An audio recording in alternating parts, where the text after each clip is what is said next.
Hello everyone, welcome to the channel. तो MST CET के previous year question series में alcohols, phenols and ethers का ये हमारा लास्ट पार्ट है और आज हम देखेंगे methods of preparation and chemical reactions of ethers के प्रीवियस ईयर क्वेश्चन। तो हमेशा की तरह पहले टॉपिक को शॉर्ट में रिवाइज कर लेंगे, देन फिर क्वेश्चन स्टार्ट करेंगे। तो सबसे पहले है प्रिपरेशन ऑफ ईथर। तो हमारे पास दो मेथड है ईथर्स को प्रिपेयर करने के लिए। पहली है dehydration of alcohol and second है विलियमसन सिंथेसिस। तो डिहाइड्रेशन ऑफ अल्कोहल में हम अल्कोहल को हीट करते हैं H2SO4 के साथ एट 413 केल्विन। तो हमारा अल्कोहल से बन जाएगा ईथर। रिएक्शन में दो अल्कोहल के मॉलिक्यूल इन्वॉल्व होते हैं, यहां से जाएगा OH, यहां से जाएगा H एंड ये बन जाएगा हमारा ROR, दैट इज ईथर। तो इस मेथड से सिर्फ हमारा सिमेट्रिकल ईथर ही प्रिपेयर हो सकता है। अनसिमेट्रिकल ईथर हम डिहाइड्रेशन ऑफ अल्कोहल से नहीं बना सकते। ठीक है, देन टेम्परेचर यहाँ पे इंपॉर्टेंट है। अगर 413 केल्विन टेम्परेचर है तो ही यहाँ पे अल्कोहल से ईथर बनेगा। अगर हमने 443 केल्विन टेम्परेचर लिया तो इस टेम्परेचर पे यहाँ पे ईथर नहीं बनता, यहाँ पे अल्कोहल का डिहाइड्रेशन होके अल्कीन बनता है। ठीक है, तो टेम्परेचर इंपॉर्टेंट है। यहाँ पे 413 केल्विन टेम्परेचर पे ही अल्कोहल का डिहाइड्रेशन होके ईथर बनेगा। तो ये हो गई फर्स्ट मेथड। सेकेंड मेथड है विलियमसन सिंथेसिस। तो विलियमसन सिंथेसिस में हम अल्किल हलाइड की रिएक्शन करते हैं सोडियम अल्कोक्साइड या फिर सोडियम फिनॉक्साइड के साथ। तो अल्किल हलाइड की रिएक्शन सोडियम अल्कोक्साइड या फिर सोडियम फिनॉक्साइड के साथ करके यहाँ पे बन जाएगा हमारा ईथर। इस मेथड से सिमेट्रिकल एंड अनसिमेट्रिकल दोनों ही ईथर हम प्रिपेयर कर सकते हैं। रिएक्शन में होता क्या है, तो रिएक्शन में ये जो हमने RX लिया है, अल्किल हलाइड लिया है, यहां से X और यहां से जो सोडियम है वो निकल जाएगा, देन ये ROR डैश हमारा बन जाएगा ईथर। वैसे ही अगर हमने सोडियम फिनॉक्साइड लिया है तो यहाँ पे हमारा X फिर से यहाँ से Na निकल जाएगा और यहाँ पे बनेगा ROAR। इस रिएक्शन में हमेशा ही जो अल्किल हलाइड है वो हमें प्राइमरी अल्किल हलाइड ही लेना है। अगर सेकेंडरी या फिर टर्शरी अल्किल हलाइड हम यहाँ पे यूज करें तो यहाँ पे अल्कीन प्रोडक्ट फॉर्म होता है, ना कि ईथर। तो secondary and tertiary alkyl halide में यहाँ पे अल्कीन फॉर्म होगा, एलिमिनेशन रिएक्शन होती है और अल्कीन फॉर्म होता है। लेकिन अगर हमें ईथर प्रिपेयर करना है तो अल्किल हलाइड हमेशा ही कौन सा लेना है, प्राइमरी अल्किल हलाइड लेना है। और यहाँ पे मैकेनिज्म फॉलो होता है SN2 मैकेनिज्म।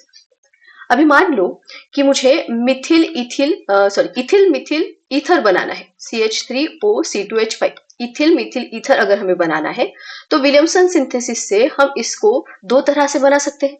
या तो हम यहाँ पे लेंगे मिथिल हलाइड और फिर NaOC2H5, मतलब सोडियम इथॉक्साइड हमें लेना पड़ेगा। तो यहाँ पे ये जो मिथिल ग्रुप है वो आएगा अल्किल हलाइड से और ये जो इथिल ग्रुप है ये आएगा सोडियम इथॉक्साइड से। या फिर दूसरी तरह से हम इसको ऐसे प्रिपेयर कर सकते हैं कि हम ये इथिल ग्रुप को लेंगे alkyl halide as a ethyl halide और जो मिथिल ग्रुप है वो सोडियम के साथ ले लेंगे, तो ये बनेगा NaOCH3। इस मेथड से भी हम यही ईथर, सेम ईथर बना सकते हैं। लेकिन अभी हमने इथिल हलाइड लिया है एंड सोडियम मिथॉक्साइड लिया है। यहाँ से X, यहाँ से Na निकल के CH3OC2H5, यहाँ से X, यहाँ से Na निकल के भी फिर से CH3OC2H5 ही बनेगा। तो ये ईथर हम दोनों ही मेथड से बना सकते हैं। कोई भी अल्किल ग्रुप अल्किल हलाइड के साथ ले लो या फिर सोडियम के साथ ले लो, ईथर बन जाएगा। लेकिन अगर हमारे पास इस तरह से टर्शरी अल्किल ग्रुप प्रेजेंट होता है, मान लो मुझे ये ईथर फॉर्म करना है ना, ये टर्शरी ब्यूटिल मिथिल ईथर लिया हमने। इस ईथर को प्रिपेयर करने के लिए हमारे पास एक ही मेथड है। इस तरह से दो तरह से हम इस ईथर को प्रिपेयर नहीं कर सकते।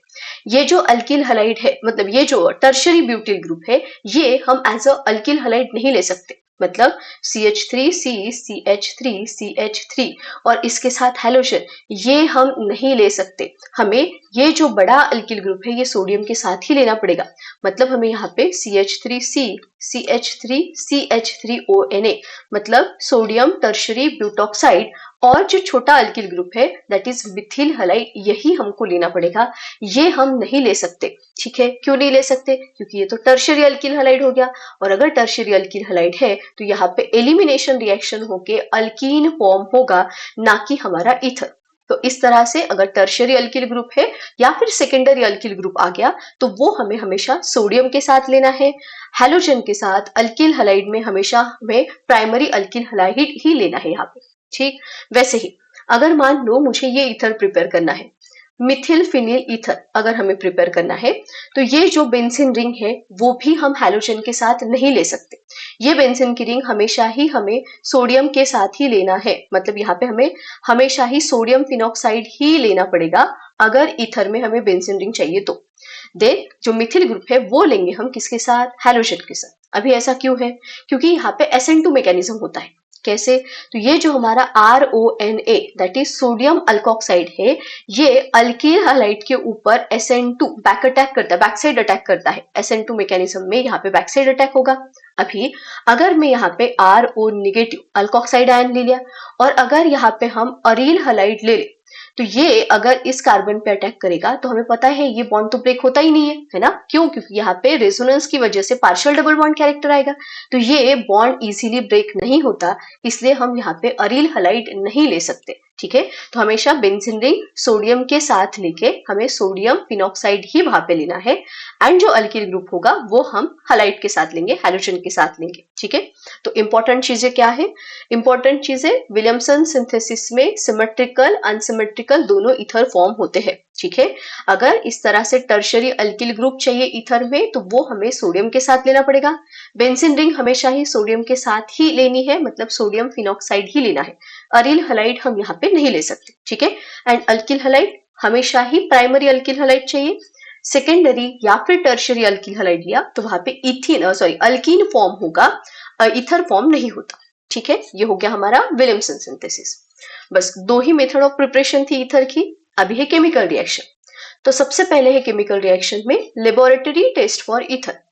अभी अगर हम एक्वस सॉल्यूशन ले ईथर का तो वो न्यूट्रल होता है और ईथर बहुत अनरिएक्टिव है, ना ये एसिड के साथ रिएक्ट होता है, ना बेस के साथ, ना ऑक्सीडाइजिंग एजेंट, ना रिड्यूसिंग एजेंट के साथ रिएक्ट होता है। ठीक है, लेकिन अगर हम ईथर की रिएक्शन करें कोल्ड कॉन्सेंट्रेटेड सल्फ्यूरिक एसिड के साथ तो यहाँ पे ऑक्सोनियम सॉल्ट बनता है। ठीक है, क्या हुआ, कुछ नहीं, ये H2SO4 H पॉजिटिव देगा, H पॉजिटिव एंड बाकी का क्या बचेगा, HSO4 निगेटिव।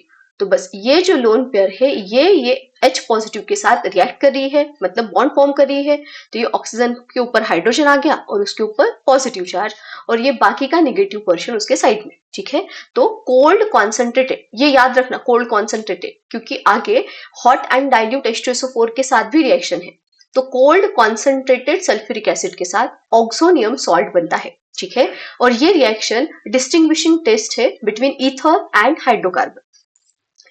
देन सेकेंड है reactions involving alkyl group of ether, इसमें है फॉर्मेशन ऑफ पेरोक्साइड। तो ईथर अगर एयर के कांटेक्ट में आता है तो ऑक्सीजन के साथ रिएक्शन होके इसका बनता है पेरोक्साइड। तो ये हमने डाई इथिल ईथर लिया था, इसकी एयर में से ऑक्सीजन के साथ रिएक्शन होके बनेगा पेरोक्साइड ऑफ डाइथिल ईथर। ठीक है, तो पेरोक्साइड फॉर्म होता है अगर ईथर एयर के कांटेक्ट में आया तो। नेक्स्ट है reactions involving carbon oxygen bond. तो इसमें तीन रिएक्शन है, reaction with hot dilute sulphuric acid, जैसे ये कोल्ड कॉन्सेंट्रेटेड था, अभी हॉट डाइल्यूट सल्फ्यूरिक एसिड है। Next reaction with PCl5 and last reaction है reaction with hot concentrated acid. इसमें हम HI HBr की रिएक्शन करते हैं, HI या फिर HBr की रिएक्शन करेंगे, मोस्टली HI की ही रिएक्शन पूछी जाती है। तो सबसे पहले देखो हॉट डाइल्यूट सल्फ्यूरिक एसिड के साथ वाली रिएक्शन। तो हॉट डाइल्यूट सल्फ्यूरिक एसिड के साथ अगर हम ईथर की रिएक्शन करेंगे तो कुछ नहीं, ईथर के जो दोनों अल्किल ग्रुप है उसका अल्कोहल बनाना है। हॉट डाइल्यूट सल्फ्यूरिक एसिड के साथ दोनों अल्किल ग्रुप का अल्कोहल बनेगा, तो ये R से ROH, R' से भी ROH, दोनों अल्किल ग्रुप का अल्कोहल हमें बनाना है। अगर कोल्ड कॉन्सेंट्रेटेड होता तो फिर ऑक्सोनियम सॉल्ट बनता था। देन है रिएक्शन विथ PCl5, ये भी इजी है। ईथर की रिएक्शन PCl5 के साथ अगर करेंगे तो दोनों अल्किल ग्रुप का सिर्फ क्लोराइड बनाना है, तो ये R का क्लोराइड, R' का क्लोराइड, और बाकी जो बचता है, बाकी क्या बचेगा, POCl3। ठीक है, जैसे मान लो अगर ये PCl5 में ऐसे लिखूं, एक Cl, दूसरा Cl, तीसरा फोर्थ एंड ये फिफ्थ, और ये है हमारा ROR'। तो ये अल्किल, ये एक क्लोरीन एक R के साथ गया, दूसरा क्लोरीन R' के साथ गया, बाकी बचा है P, देन ये O एंड 3 Cl, POCl3 बचा है। ठीक है, तो PCl5 के साथ अल्किल ईथर की रिएक्शन करके दोनों अल्किल ग्रुप का क्लोराइड बनता है। देन है reaction with hot concentrated acid. तो हॉट कॉन्सेंट्रेटेड एसिड में HI या फिर HBr की रिएक्शन हम कर सकते हैं। मोस्टली HI की ही रिएक्शन पूछी जाती है, तो मैंने यहाँ पे सारे HI के ही एग्जांपल लिए हैं। तो अगर हम ईथर की रिएक्शन करते हैं HI के साथ, तो यहाँ पे बॉन्ड को ब्रेक करना है। R एंड O के बीच का बॉन्ड ब्रेक करो। एक ऑक्सीजन जहां पे है वहां पे जाएगा हाइड्रोजन, दूसरे साइड में जाएगा आयोडीन। ठीक है, अगर डायरेक्ट बोले तो एक अल्किल ग्रुप का अल्कोहल बनाना है और दूसरे अल्किल ग्रुप का आयोडाइड बनाना है ना। ये ROR अगर है तो इसको ब्रेक करो, जहां पे ऑक्सीजन है वहां पे H, जहां पे ऑक्सीजन नहीं वहां पे I, तो ये ROH एंड बनेगा RI। तो ईथर में से एक अल्किल ग्रुप का अल्कोहल एंड दूसरे अल्किल ग्रुप का अल्किल आयोडाइड हमें बनाना है। अभी अगर हम एक्सेस ऑफ HI यहाँ पे लेते हैं, तो एक्सेस ऑफ HI के प्रेजेंस में ये जो फर्स्ट स्टेप में अल्कोहल बना है वो फिर से HI के साथ रिएक्ट होके फिर से अल्किल आयोडाइड बनाता है। तो एक्सेस ऑफ HI के प्रेजेंस में दोनों अल्किल ग्रुप से आयोडाइड फॉर्म होगा। ठीक है, अभी यहाँ पे जितने वेरिएशंस पॉसिबल हो सकते हैं वो सारे मैंने यहाँ पे लिए हैं। पहला देखो, अगर दोनों अल्किल ग्रुप सेम है, ईथर में दोनों अल्किल ग्रुप सेम है, तो किसी का भी अल्कोहल या फिर किसी का भी आयोडाइड बनाओ सेम ही प्रोडक्ट आएगा। तो यहाँ पे मिथिल अल्कोहल बनेगा एंड मिथिल आयोडाइड। ठीक है, लेकिन अगर दोनों अल्किल ग्रुप जो ऑक्सीजन को अटैच है वो अलग है, मतलब अनसिमेट्रिकल ईथर अगर है, तो यहाँ पे दो पॉसिबिलिटी है। एक तो इथिल का आयोडाइड बन सकता है एंड मिथिल का अल्कोहल, या फिर मिथिल का आयोडाइड बनेगा तो इथिल का क्या बनेगा, अल्कोहल। अभी ये प्रोडक्ट बनेंगे या फिर ये प्रोडक्ट बनेंगे, तो याद रखना अगर अनसिमेट्रिकल ईथर है तो जो छोटा अल्किल ग्रुप होता है उसका आयोडाइड बनता है और जो बड़ा अल्किल ग्रुप होता है उसका अल्कोहल बनता है। अनसिमेट्रिकल ईथर में छोटे अल्किल ग्रुप का आयोडाइड, बड़े अल्किल ग्रुप का अल्कोहल। अभी होता क्यों है ऐसा, क्योंकि यहाँ पे मैकेनिज्म फॉलो होता है। देखो मैकेनिज्म में क्या होगा, सबसे पहले तो ये HI डिसोसिएट होगा H positive and I negative में। देन ये जो हमारा ईथर है ये H पॉजिटिव के साथ रिएक्ट करेगा, तो ये लोन पेयर H पॉजिटिव के साथ रिएक्ट करके बनेगा RO। देन यहाँ पे H, यहाँ पे पॉजिटिव, एक मिनट मैं थोड़ा यहाँ साइड में लिखती हूँ, ये बनेगा हमारा RO, यहाँ पे H, इसके ऊपर पॉजिटिव और यहाँ पे है R। ठीक, अभी ये जो आयोडाइड आयन है ये यहाँ पे अटैक करता है, इसके ऊपर पॉजिटिव चार्ज है ऑक्सीजन के ऊपर, तो ये आयोडाइड या तो इस अल्किल ग्रुप पे अटैक कर सकता है या फिर इस अल्किल ग्रुप पे अटैक कर सकता है। ये जो अटैक है ये SN2 अटैक होता है, बैकसाइड अटैक है। तो बैकसाइड अटैक तो स्मॉलर अल्किल ग्रुप पे होगा, है ना, जहां पे कम स्टेरिक हिंड्रेंस है।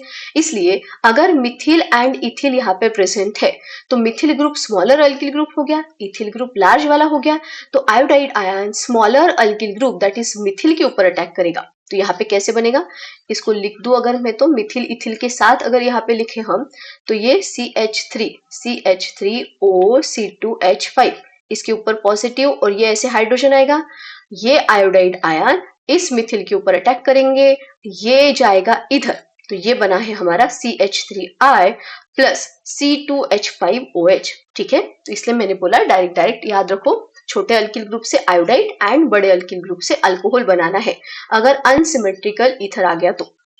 लेकिन ये रूल कब तक पॉसिबल है या फिर कब तक हम इस रूल को यूज करेंगे, जब तक हमारे कंपाउंड में टर्शरी अल्किल ग्रुप नहीं आ जाता। अगर टर्शरी अल्किल ग्रुप हमारे कंपाउंड में आ गया तो फिर यहाँ पे छोटा अल्किल ग्रुप का आयोडाइड नहीं बनता, इस टर्शरी अल्किल ग्रुप का ही हमें आयोडाइड बनाना है। अभी ऐसे कैसे, यहाँ पे क्या चेंज हो गया, तो अगर हमने यहाँ पे CH3 देन यहाँ पे CH3 एंड OCH3 लिया है। ठीक है, यहाँ पे सबसे पहले तो हाइड्रोजन यहाँ पे आके ये पॉजिटिव चार्ज आएगा। अभी यहाँ पे SN1 मैकेनिज्म फॉलो होता है, क्यों, क्योंकि ये टर्शियरी कार्बोकैटायन स्टेबल होगा ना, तो पहले ये बॉन्ड ऑक्सीजन के ऊपर जाएगा और सबसे पहले यहाँ पे बनेगा CH3 और यहाँ पे पॉजिटिव चार्ज मतलब टर्शियरी कार्बोकैटायन बनेगा, और बाकी क्या बचा है CH3OH, ये बन गया। अभी जहां पे कार्बोकैटायन है वहां पे आयोडाइड जाके लग जाएगा, तो ये बनेगा हमारा tertiary butyl iodide and Mithil alcohol. तो टर्शियरी अल्किल ग्रुप आ गया तो उसको आयोडीन लगाना है एंड दूसरा जो अल्किल ग्रुप है छोटा वाला उसका बन जाएगा अल्कोहल। ठीक है, ये हो गई हमारी दूसरी रिएक्शन। नेक्स्ट है, अगर एनिसोल आ गया, एनिसोल मतलब एनिसोल ले लो या फिर बेंजीन देन ऑक्सीजन और यहाँ पे कोई भी अल्किल ग्रुप अगर इस तरह से आता है तो सबसे पहले तो यहाँ पे हाइड्रोजन आएगा और यहाँ पे पॉजिटिव चार्ज आएगा, है ना। यहाँ पे मैं CH3 ही ले लेती हूँ। हाँ, यहाँ पे CH3 लिया। अभी यहाँ पे आयोडाइड आयन अटैक करना है, आयोडाइड आयन को। आयोडाइड आयन यहाँ पे अटैक नहीं करता, क्यों नहीं करता? यहाँ पे अटैक किया तो ये बॉन्ड ऐसे ब्रेक करना पड़ेगा हमें, लेकिन हमें पता है ये बॉन्ड इजीली ब्रेक नहीं होता। ऑक्सीजन एंड बेंजीन के बीच का ये जो बॉन्ड है ये इजीली ब्रेक नहीं होता। यहाँ पे फिर से वो रेजोनेंस वाला चक्कर है, तो ये बॉन्ड ब्रेक नहीं होता, तो आयोडाइड आयन को इस अल्किल ग्रुप के ऊपर ही अटैक करना पड़ेगा एंड ये बॉन्ड शिफ्ट होगा यहाँ पे। तो यहाँ पे हमेशा ही बनेगा हमारा फिनॉल एंड आयोडीन जो है वो बाजू वाला जो अल्किल ग्रुप है उसको लगेगा, ठीक है।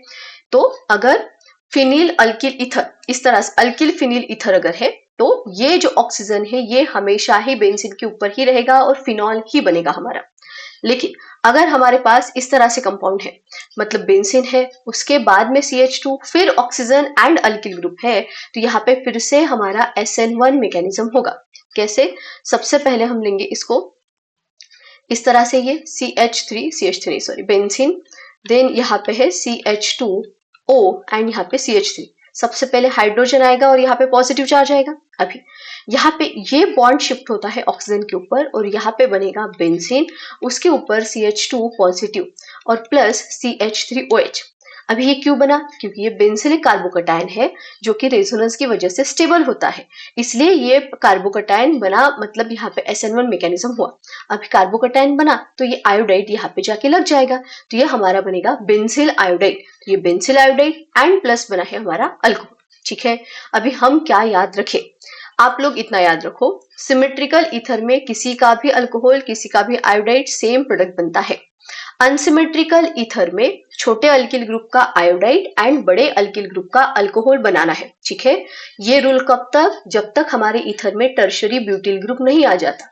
टर्शरी ब्यूटिल ग्रुप आ गया तो टर्शरी ब्यूटिल ग्रुप को आयोडाइड लगाना है, बाजू वाले का अल्कोहल बनेगा। अगर अल्किल फिनिल ईथर है तो फिनिल वाले से हमेशा ही फिनॉल ही बनेगा और दूसरा जो अल्किल ग्रुप है उसको आयोडाइड लगेगा। अगर इस तरह से कंपाउंड है तो यहाँ पे SN1 मैकेनिज्म होता है, तो इसका आयोडाइड बनेगा और बाजू वाले का बनेगा अल्कोहल, ठीक है। बस इतनी चीजें याद रखनी है हमें। चलो नेक्स्ट है हमारी एनिसोल की reaction, that is electrophilic substitution reaction, है ना। अभी ये जो मिथॉक्सी ग्रुप है या फिर अल्कोक्सी ग्रुप है ये लोन पेयर देगा। कॉन्जुगेशन की वजह से यहाँ पे ऑर्थो एंड पैरा पोजिशन पे निगेटिव चार्ज आता है ना, मतलब electron density ortho and para position पे हायर है, इसलिए इलेक्ट्रोफिलिक सब्स्टिट्यूशन रिएक्शन में एनिसोल जो है वो ऑर्थो पैरा डायरेक्टिंग होता है। 3 रिएक्शन है यहाँ पे इलेक्ट्रोफिलिक सब्स्टिट्यूशन रिएक्शन में, halogenation, nitration and Friedel Crafts reaction. तो हैलोजिनेशन में अगर हम ब्रोमिनेशन करते हैं तो यहाँ पे ब्रोमीन की रिएक्शन हम करेंगे एसिटिक एसिड के साथ, bromine ortho and para position पे लगा देना है, तो ये बनेगा हमारा para bromo anisole and ortho bromo anisole, ठीक है। कुछ नहीं, ब्रोमिनेशन में ब्रोमीन हमने ऑर्थो एंड पैरा पे लगा दिया एंड यहाँ पे जो पैरा प्रोडक्ट है वो मेजर प्रोडक्ट बनता है। देन है नाइट्रेशन। नाइट्रेशन हम करते हैं नाइट्रेटिक मिक्सचर के प्रेजेंस में, तो अगर हम एनिसोल की रिएक्शन नाइट्रेटिक मिक्सचर के साथ करें तो फिर से NO2 group ortho and para position पे लग जाएगा, तो यहाँ पे ortho nitro anisole and para nitro anisole बनेगा। पैरा प्रोडक्ट यहाँ पे मेजर प्रोडक्ट होता है। देन है Friedel Crafts reaction. Friedel Crafts में 2 रिएक्शन है, एक अल्किलेशन दूसरा है एसिलेशन।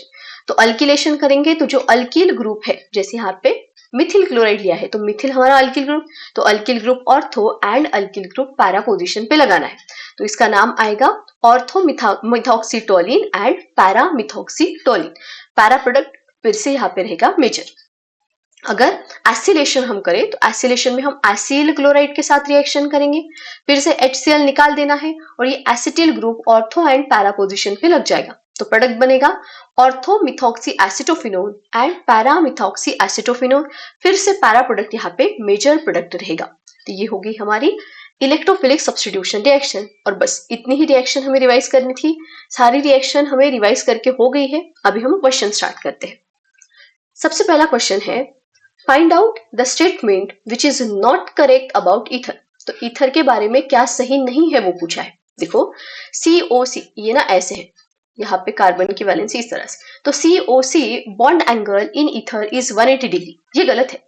ईथर का जो बॉन्ड एंगल होता है, अगर ईथर का स्ट्रक्चर हम निकाले ROR, तो ये बॉन्ड एंगल आता है 110 डिग्री, ठीक है। 110 डिग्री यहाँ पे बॉन्ड एंगल होता है, 180 नहीं होता।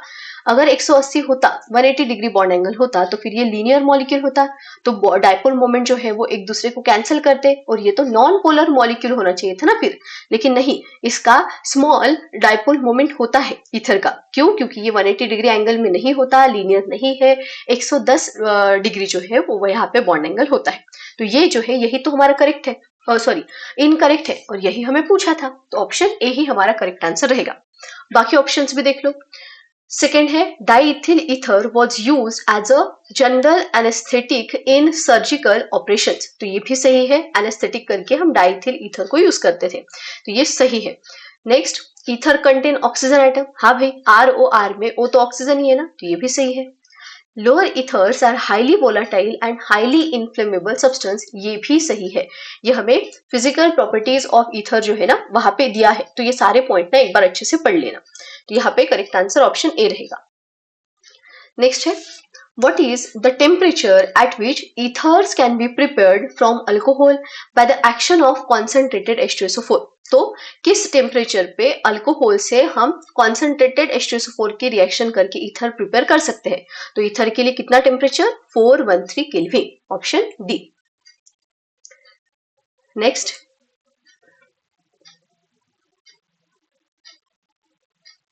एक मिनट, हाँ नेक्स्ट है, which among the following compound is obtained as a major product in the reaction given below? अभी यहाँ पे मेजर प्रोडक्ट कौन सा बनेगा वो पूछा है, तो एनिसोल, एनिसोल मतलब हमारा रहेगा मिथॉक्सीबेंजीन, बेंजीन के ऊपर OCH3। देन एसिटिल क्लोराइड की रिएक्शन करनी है, एसिटिल क्लोराइड मतलब CH3 C double bond OCl होता है, अनहाइड्रस AlCl3 के साथ हमें रिएक्शन करनी है, तो ये फ्रिडल-क्राफ्ट एसिलेशन ही तो हो गया ना। तो फ्रिडल-क्राफ्ट एसिलेशन में एसिटिल ग्रुप जो है वो हमें ऑर्थो एंड पैरा पोजीशन पे लगाना है, तो ये CH3CO ग्रुप हम लगाएंगे ऑर्थो एंड पैरा पोजीशन पे। तो प्रोडक्ट क्या बनेगा यहाँ पे? प्रोडक्ट हमारा बनेगा पहले तो ये बेंजीन, यहाँ पे OCH3, और पैरा पोजीशन पे हम लगाएंगे C डबल बॉन्ड OCH3, ये हो गया पैरा मिथॉक्सी एसिटोफिनोल। वैसे ही दूसरा प्रोडक्ट OCH3 एंड यहाँ पे ऑर्थो पे आ जाएगा C double bond OCH3, that is orthomethoxy acetophenone. हमें मेजर प्रोडक्ट पूछा था, तो मेजर पैरा वाला होता है, इसलिए जो पैरा वाला प्रोडक्ट है वो हमारा मेजर रहेगा। तो 4 मिथॉक्सीटोलिन तो नहीं है ये, मिथॉक्सी एसिटोफिनोल, लेकिन 2 लिखा है, 2 वाला नहीं होता मेजर।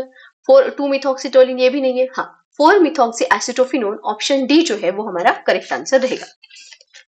देन है next, What are the products formed in the following reaction? तो यहाँ पे कौन सा प्रोडक्ट फॉर्म होगा पूछा है। देखो यहाँ पे हमने लिया CH3 CH, यहाँ पे Cl, देन CH3 प्लस है NaOC2H5, मतलब ये अल्किल हैलाइड की सोडियम अल्कोक्साइड के साथ वाली रिएक्शन है।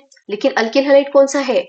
ये अल्किल हैलाइड हमारा सेकेंडरी अल्किल हैलाइड है, और हमें पता है विलियमसन सिंथेसिस में जो अल्किल हैलाइड है वो हमेशा ही प्राइमरी चाहिए, सेकेंडरी या फिर टर्शियरी अल्किल हैलाइड है तो यहाँ पे इथिन बनेगा, है ना। तो सेम ये जो Cl है, ये Cl गया Na के साथ, तो इस कार्बन से Cl गया, ये जो कार्बन है यहाँ से एक हाइड्रोजन जाएगा ये OC2H5 के साथ, तो यहाँ से हाइड्रोजन साइड वाले कार्बन से Cl, दोनों के बीच में आएगा डबल बॉन्ड, तो ये बनेगा CH3 CH double bond CH2 plus आएगा NaCl प्लस बनेगा C2H5OH, ठीक है। तो प्रोडक्ट क्या बना है हमारा? इथिन, सॉरी प्रोपीन जो है वो हमारा प्रोडक्ट बनेगा CH3 CH double bond CH2, option B रहेगा इसका आंसर। क्यों बना? क्योंकि alkyl halide secondary alkyl halide था इसलिए, तो ऑप्शन बी है इसका answer. Next, which among the following statement is not correct about ether? Ether के बारे में क्या करेक्ट नहीं है? These are considered as anhydrides of alcohol, तो ये सही है। अनहाइड्राइड ऑफ अल्कोहल मतलब वाटर रिमूव करना है इसमें से, तो हाँ ना, ये ऐसे वाटर रिमूव कर देंगे तो ये बनेगा ROR, तो ये अनहाइड्राइड है किसका? अल्कोहल का, ये सही है। These are organic oxide, ये भी सही है। They contain OH group in their structure, ये तो गलत है। OH कहाँ पे होता है? यहाँ पे तो ROR फॉर्मूला है ना इसका, तो ये गलत है और यही हमें पूछा था, तो ऑप्शन सी इसका करेक्ट आंसर रहेगा। देन आगे वाला भी देख लो, diethyl ether is used as a solvent for fats and waxes, तो ये भी सही है, ऑप्शन सी ही इसका करेक्ट आंसर रहेगा। Next, identify the products obtained when ethoxybenzene. Ethoxybenzene मतलब बेंजीन, इसके ऊपर ये OC2H5, ये हो गया हमारा ethoxybenzene, reacts with hot and concentrated HI, तो इसकी रिएक्शन हमें करनी है HI के साथ, हॉट कॉन्सेंट्रेटेड HI के साथ। क्या बनेगा? अभी हमने रिवाइज किया है, हमने देखा था कि अगर benzene oxygen then alkyl group है तो ये जो ऑक्सीजन है ये इस रिंग से नहीं टूटता, यहाँ पे H आके हमेशा ही फिनॉल बनेगा और यहाँ पे फिर क्या आ जाएगा? आयोडीन। तो दो प्रोडक्ट कौन से बने हमारे? एक तो हमारा बना है बेंजीन के ऊपर OH मतलब फिनॉल, एंड दूसरा हमारा बना है C2H5I, तो फिनॉल एंड इथिल आयोडाइड बनेगा। Ethyl iodide and phenol, option A ही हमारा करेक्ट आंसर रहेगा। Next, which of the following compound is obtained when anisole is heated with dilute sulfuric acid? अभी एनिसोल की रिएक्शन हमें करनी है, एनिसोल मतलब बेंजीन के ऊपर OCH3, एनिसोल, इसकी reaction heated with dilute sulphuric acid. अभी डाइल्यूट सल्फ्यूरिक एसिड में तो अल्कोहल बनता है ना, कोल्ड कॉन्सेंट्रेटेड होता तो ऑक्सोनियम सॉल्ट बनता, यहाँ पे डाइल्यूट वाला लिया है तो हमें दोनों ही जो अल्किल या फिर अरील ग्रुप है उसका अल्कोहल बनाना है, तो यहाँ पे बेंजीन के ऊपर OH तो ये फिनॉल बन जाएगा, एंड मिथिल के साथ OH तो ये बन जाएगा हमारा मिथिल अल्कोहल। दोनों अल्किल या फिर अरील ग्रुप का अल्कोहल यहाँ पे बनता है, तो ये फिनॉल एंड मिथेनॉल बना। कहाँ पे है phenol and methanol? Option B है आंसर।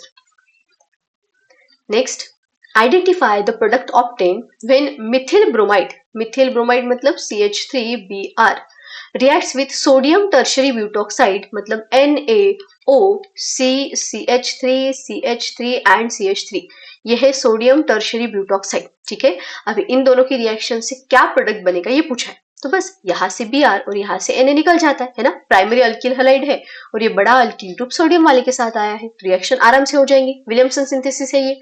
क्या बनेगा? CH3O, यहाँ पे CH3 और यहाँ पे आ जाएगा CH3, ठीक है। तो ये टर्शियरी ब्यूटिल मिथिल ईथर बना है, लेकिन हमें IUPAC नोमेनक्लेचर दिया है तो इसका IUPAC नाम लिख दो। सबसे पहले तो हम चेन सिलेक्ट करेंगे, तो इस तरह से चेन आएंगी, नंबरिंग करेंगे यहाँ से 1 2 3, यहाँ से भी करेंगे, इस एंड से भी करेंगे तो भी सेम ही आएगा।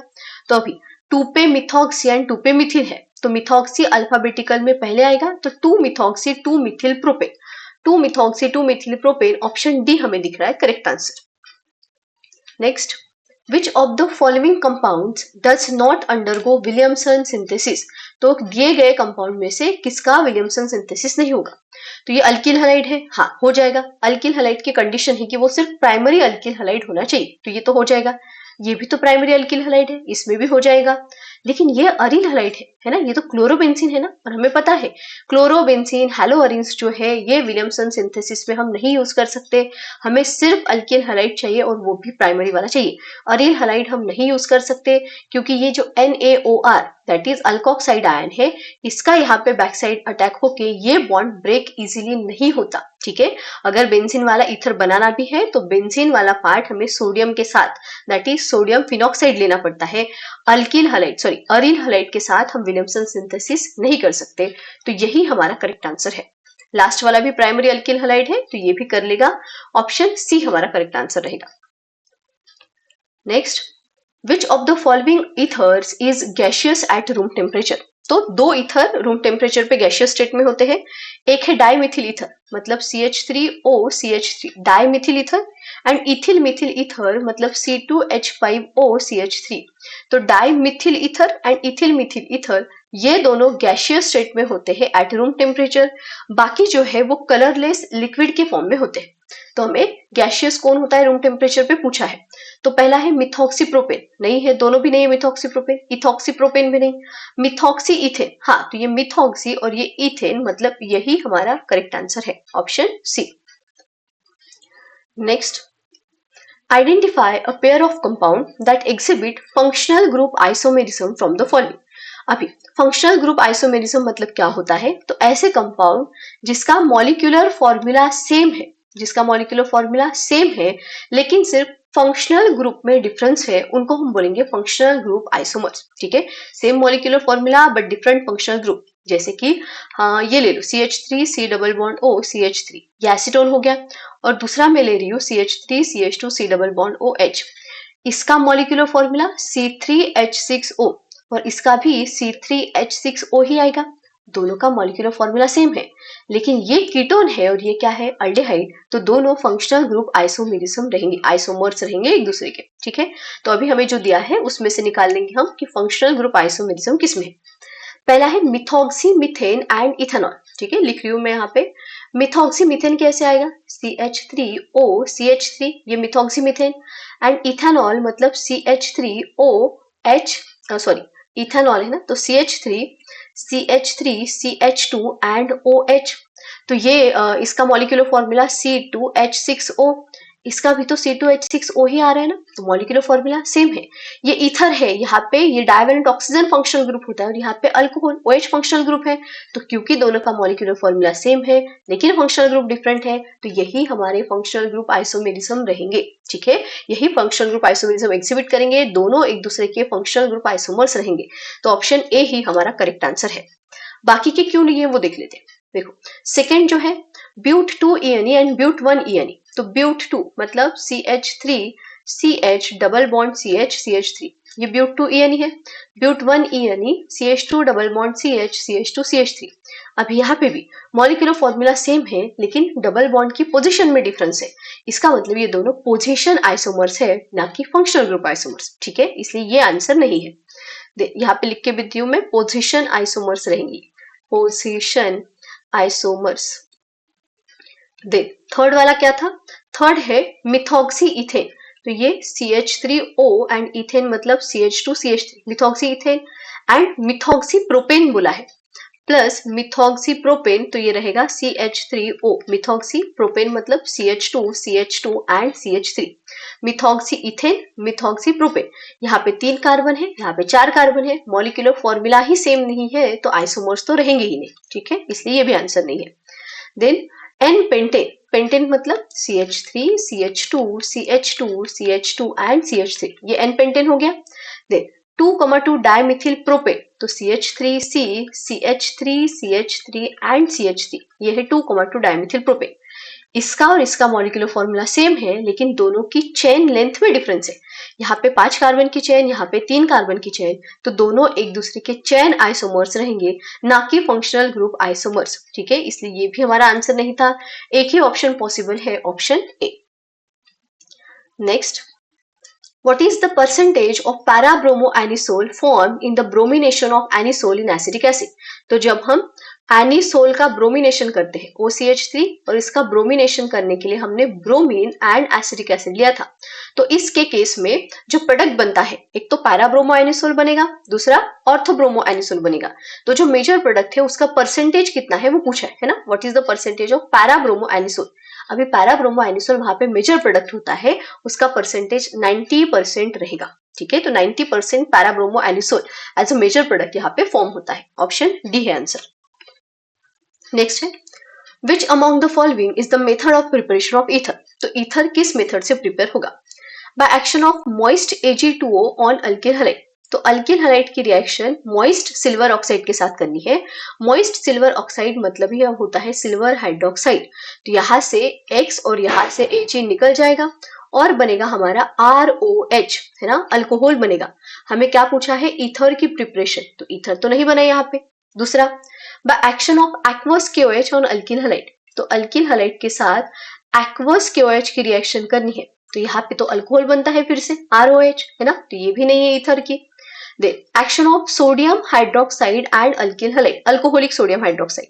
तो अल्किल हैलाइड और यहाँ पे अल्कोहलिक सोडियम हाइड्रोक्साइड मतलब NaOH लिया है, तो अल्कोहलिक KOH की जैसी रिएक्शन होती थी वही यहाँ पे अल्कोहलिक NaOH की होंगी।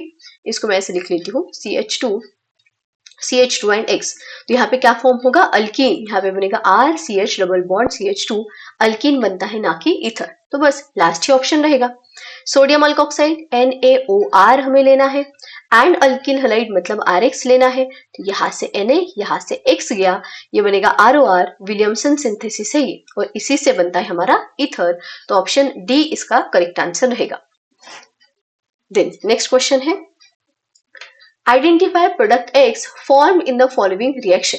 तो सोडियम इथॉक्साइड लिया है, मतलब C2H5ONA, sodium ethoxide, and isopropyl chloride लिया है, दैट इज CH3CH और यहाँ पे है Cl, isopropyl chloride. Product X क्या बनेगा ये हमें पूछा है। देखो, क्योंकि ये हमारा सेकेंडरी अल्किल हलाइड है, तो हमें पता है विलियमसन सिंथेसिस में प्राइमरी अल्किल हलाइड से ही ईथर बनता है। सेकेंडरी अल्किल हलाइड आ गया तो यहाँ पे अल्कीन बनेगा, कैसे? फंक्शनल ग्रुप, साइड वाला अल्फा, उसके साइड वाला बीटा, यहाँ से Na और यहाँ से Cl निकाल दो, ठीक है। अभी ये जो बीटा वाला कार्बन है उससे एक हाइड्रोजन जाएगा ये C2H5O के साथ, तो यहाँ पे बनेगा हमारा NaCl प्लस C2H5OH, और बाकी कार्बन कार्बन में डबल बॉन्ड, तो CH2 डबल बॉन्ड CH, यहाँ पे CH3, तो यहाँ पे बनेगा हमारा क्या? प्रोपीन। प्रोपीन बनेगा, अल्कीन यहाँ पे बनता है, ईथर नहीं बनता। ऑप्शन सी इसका करेक्ट आंसर रहेगा। Next, identify major product obtained when anisole is treated with reacts with bromine in acetic acid. तो एनिसोल की अगर हम ब्रोमीन एंड एसिटिक एसिड के साथ रिएक्शन करते हैं CH3COOH के साथ, तो मेजर प्रोडक्ट क्या बनेगा हमें पता है, पैरा ब्रोमो एनिसोल बनता है, यहाँ पे para bromo anisole, option C है इसका correct answer. Next, which of the following compound is formed when ether is dissolved in, ether मतलब ROR, is dissolved in cold concentrated sulfuric acid H2SO4, लेकिन कौन सा? cold and concentrated। तो हमें पता है cold concentrated में यहाँ पे ऑक्सोनियम सॉल्ट ROH पॉजिटिव, यहाँ पे R and HSO4 negative, oxonium salt यहाँ पे बनता है, तो यहाँ पे ऑप्शन डी रहेगा इसका करेक्ट आंसर। नेक्स्ट, एनिसोल लिया है, एनिसोल मतलब बेंजीन के ऊपर OCH3 एंड इसकी रिएक्शन की है HI के साथ, तो हमें तो पता है ऑक्सीजन बेंजीन को छोड़ के कहीं नहीं जाएगा, यहाँ पे दे दो H, इसको दे दो I, तो ये हमेशा ही फिनॉल ही बनता है, तो ये बन गया फिनॉल एंड साइड वाले का मिथिल आयोडाइड। क्या पूछा था? आइडोमिथिल ऑलरेडी लिख के दिया है, ये एक क्या है वो पूछा था, तो ए रहेगा हमारा फिनॉल। अभी फिनॉल तो नहीं दिया है लेकिन ऑप्शन में दिया हमें बेंसिनॉल, फिनॉल मतलब ही हमारा बेंसिनॉल, तो ऑप्शन सी रहेगा इसका करेक्ट आंसर। बस लास्ट क्वेश्चन है ये। हाँ, कंपाउंड दिया है, ईथर है ये अल्किल ग्रुप मतलब aryl group, oxygen and then alkyl group, और यहाँ पे डाइल्यूट H2SO4 के साथ रिएक्शन की है। हमें पता है ना डाइल्यूट H2SO4 से दोनों ही अल्किल या फिर अरिल ग्रुप का अल्कोहल बनता है, तो बस ये बॉन्ड को ब्रेक करो, इधर H और इधर दे दो OH, दोनों का अल्कोहल बनाना है, तो ये बेंजीन के ऊपर OH मतलब ये बनेगा फिनॉल, एंड दूसरे का ये ऐसे था और यहाँ पे क्या लगाना है OH, ठीक है, तो एक बना है फिनॉल। सारे ही ऑप्शन में एक फिनॉल दिया है, और ये क्या है? ये है हमारा प्रोपेन टू ऑल, तो phenol and propane two ol, option B है इसका करेक्ट आंसर। तो बस ये थे हमारे ईथर के क्वेश्चन। 2022 से लेके जितने भी क्वेश्चन आए हैं ऑलमोस्ट सारे ही मैंने यहाँ पे ले लिए हैं। बस यहाँ पे हमारा अल्कोहल्स, फिनॉल्स एंड ईथर होता है खत्म।